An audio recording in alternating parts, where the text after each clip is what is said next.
Hi, this is Ravi. I would like to show our project.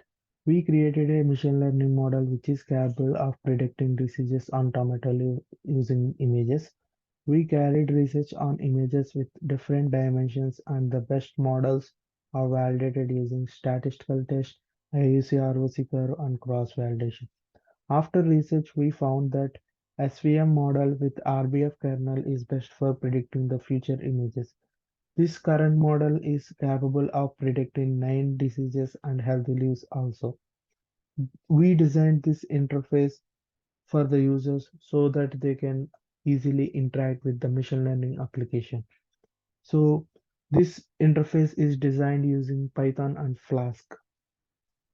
The user can input the image using this button.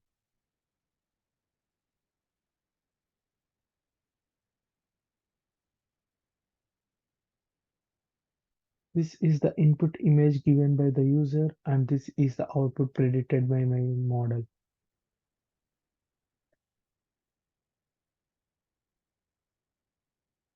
This is the input image given by the user, and this is the output given by my model.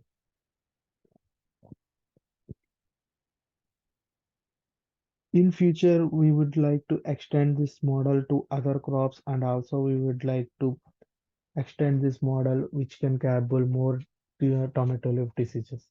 Thank you.